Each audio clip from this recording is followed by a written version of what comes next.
This is a Celebration 125 podcast.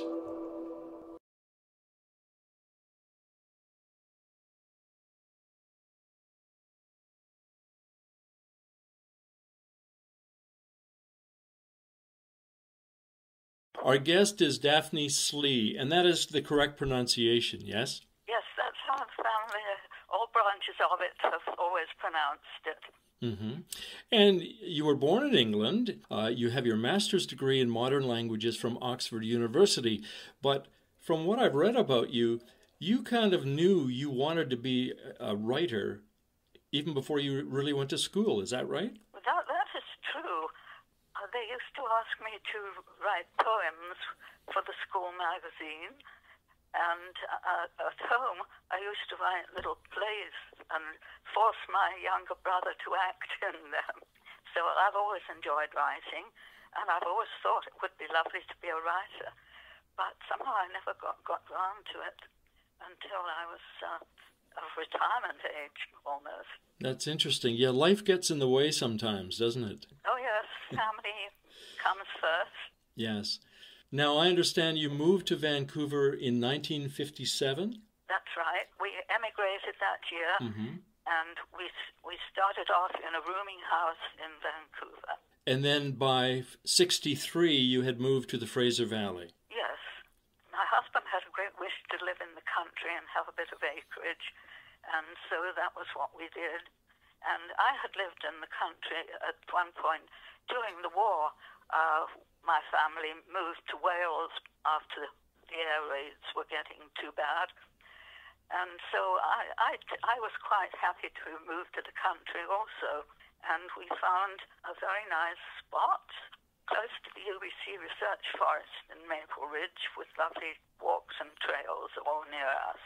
Now, at a later date, a number of years later, you, from 1974 to 81, were the curator of the Maple Ridge Museum. That's right, yes.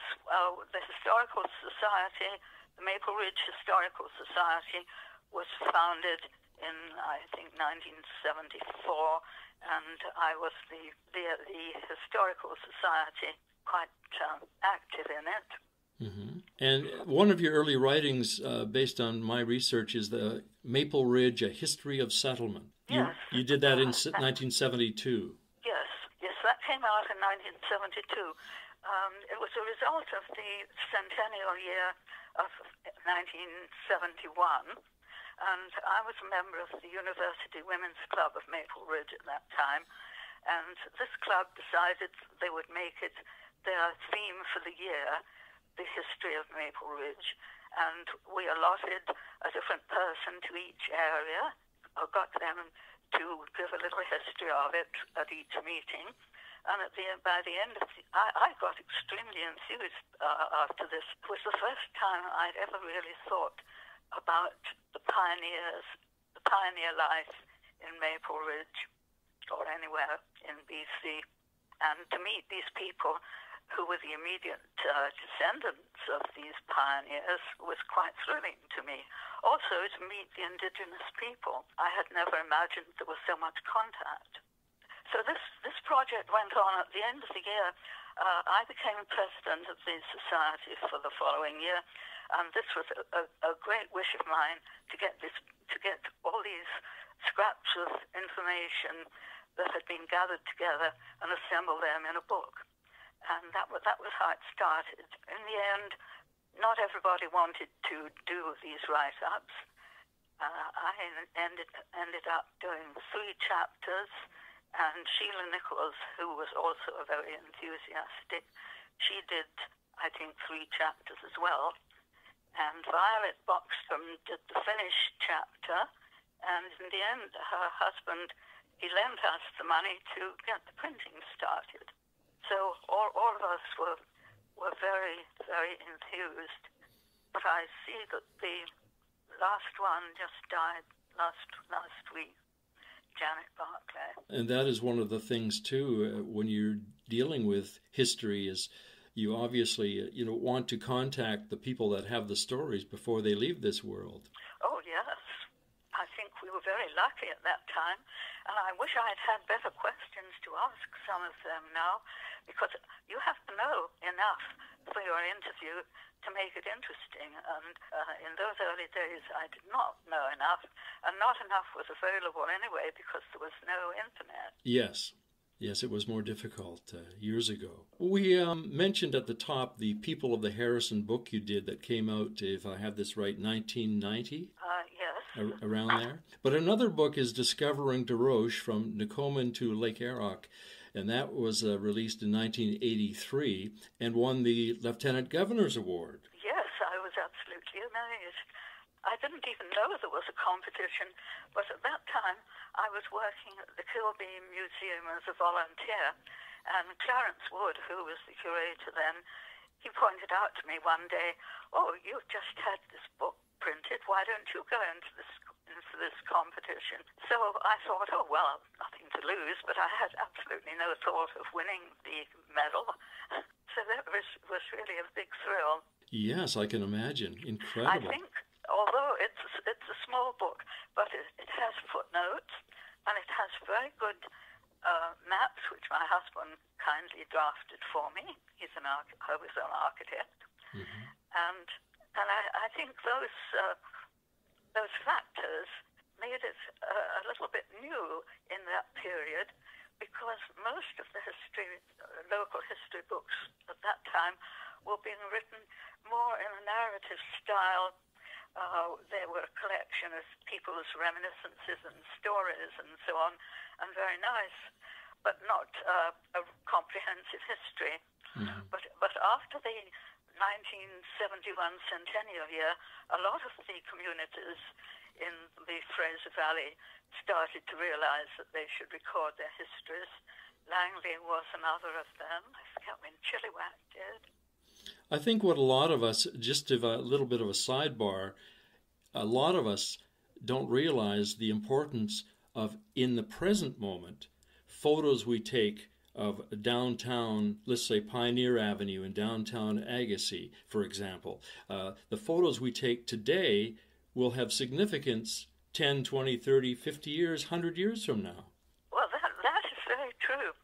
And this is what I thought when I was doing my 1983 book about Desroches, that the pictures I take now of the Desroches little village, they will be historic eventually, and so they are by now. It's all changed.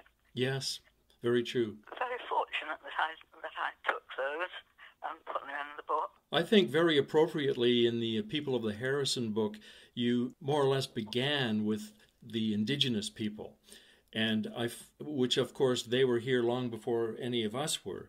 And you mentioned the Scowlets, the Stalis, or as some say, Chehalis, and also a band that I hadn't thought of was the Douglas Band, which of course... Up at the top of the lake. Yes, Port Harrison Douglas. Lake. Mm-hmm. And also the distinction between what is coast Salish and the interior Salish. That's very interesting. One thing you touch on, in the 1820s, you made reference to, I found this really interesting, Fort Langley fur traders with the Hudson's Bay Company had an impact on the Harrison indigenous people, even though they live far apart from each other. Can you elaborate on that a little bit? Well, the indigenous people traveled by canoe everywhere rather than by trail, and they were familiar with the river for many miles upwards. I'm sure they helped to guide the anyone like Simon Fraser's party,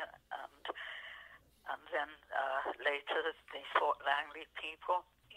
Yes. And also when the missionaries arrived in about 1860, their mode of transportation was by an indigenous canoe, and they went, and that was when they went up the lake very far and even put in a church at Port Douglas. Mm-hmm. That's right, yes. What I found fascinating, too, the area of Harrison Mills, now that was at one time, was it not called Carnarvon?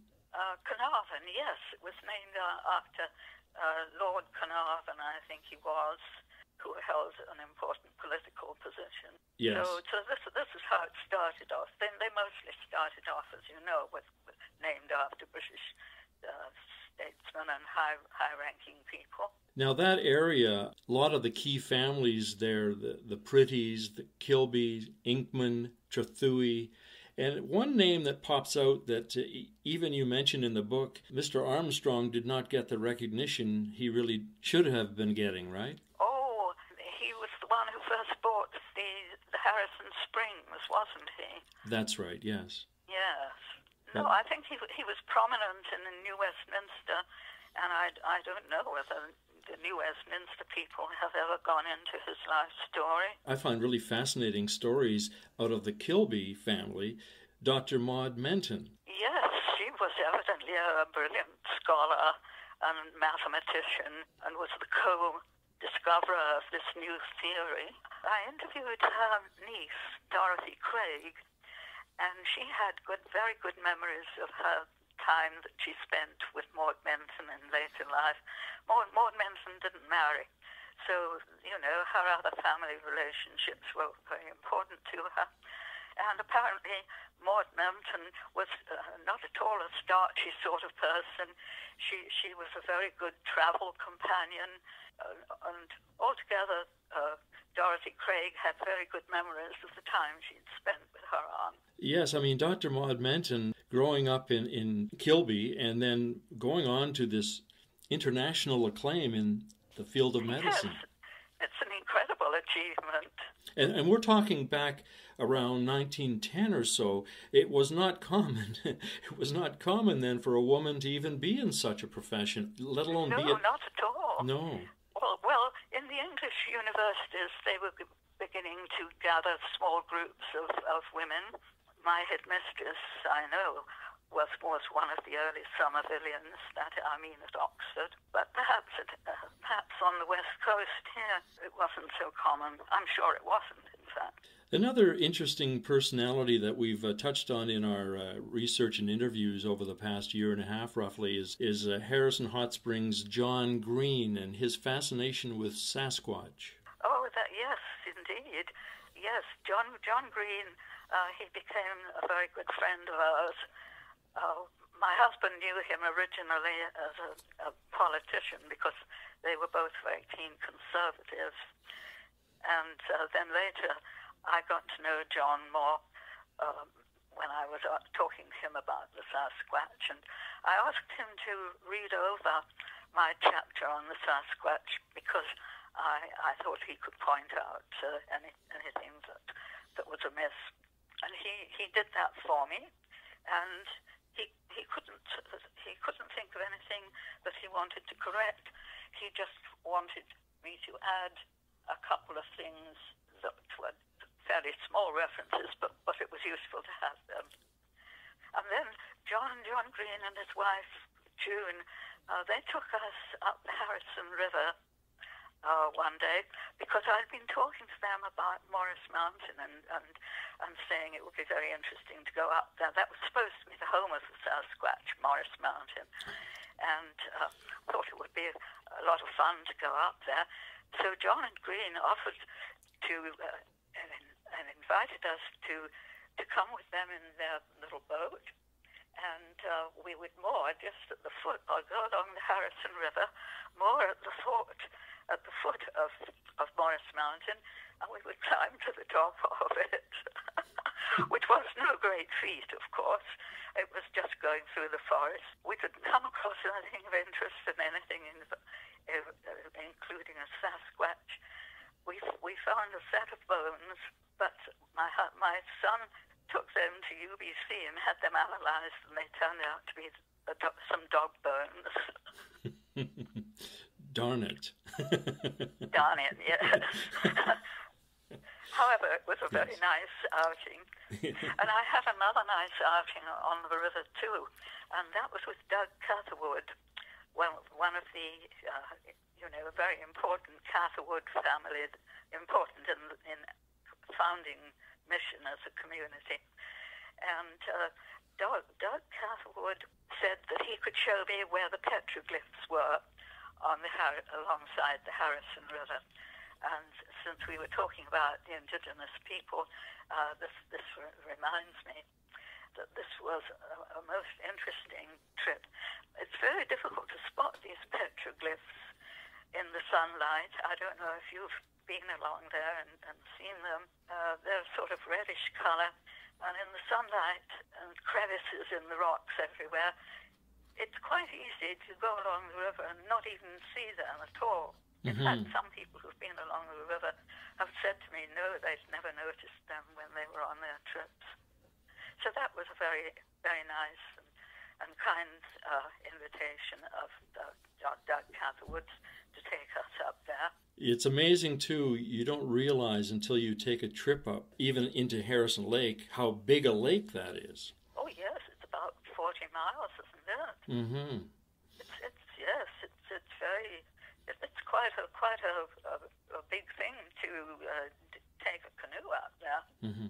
We should mention too that you've mentioned your husband, and his name was Frank. Yeah.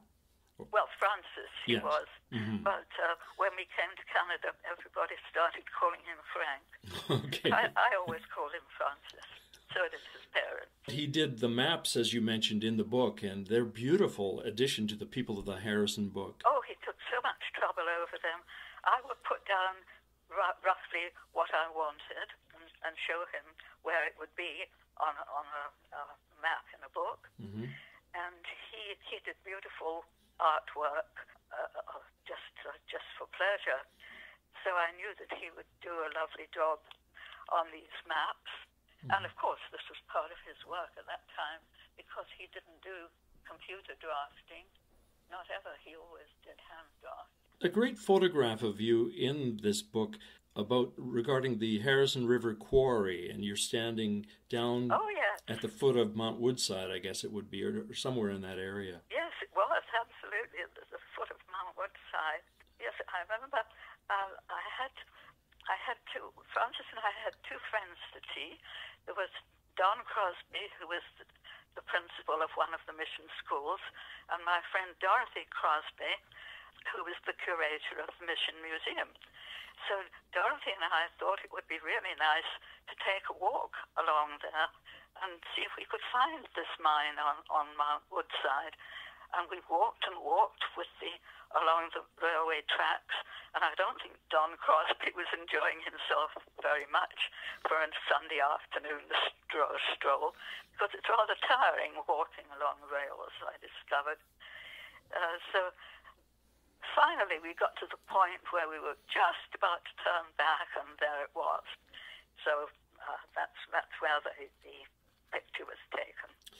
Now, the stone from that quarry, there's some significance there. It was used for an important project in Chilliwack with the military, right? Oh, yes. They used those rocks, I believe, for the cenotaph? Yes, that's right. Yes, I hadn't thought about that for a long time. Yes, that was another search that Francis and I did along the Harrison River. And this we did on foot along the bank. And again, we were at the point where Francis was saying, I don't think we need go any farther. It's a mistake. It can't be here. So I said, well, I'll just go around this next bend and have a very quick look. And there it was, fortunately. So we got our own pictures of that. I forget if I put one of those in the book.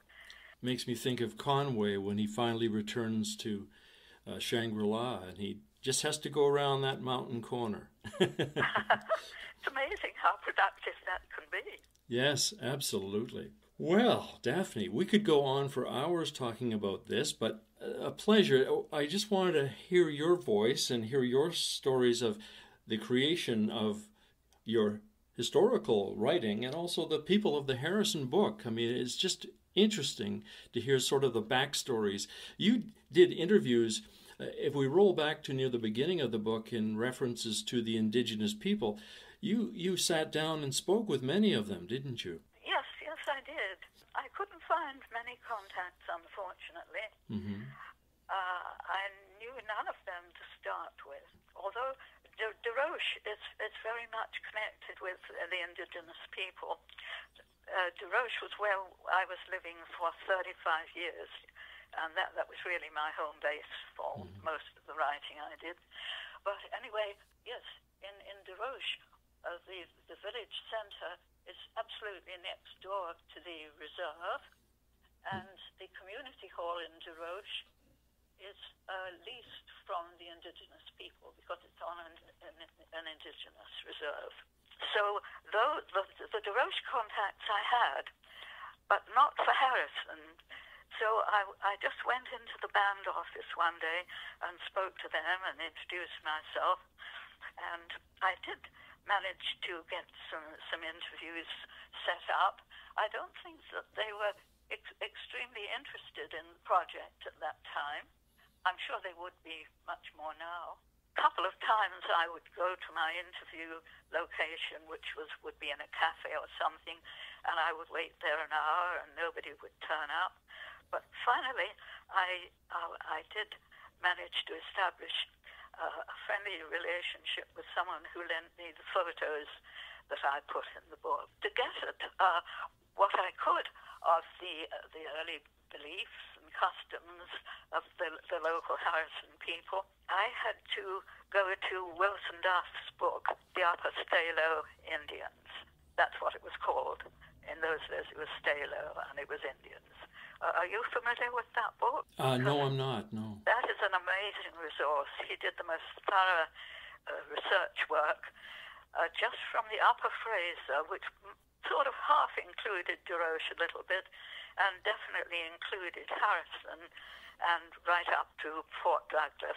Yeah. And in this book, he not only puts in every possible fact that he could dig up in the way of dates and locations, but many stories in analyzing native beliefs in the early days, and again, it was having to go back to the descendants of the people that you wanted more information about, which is always a tricky thing, because some descendants have very good memories and others not.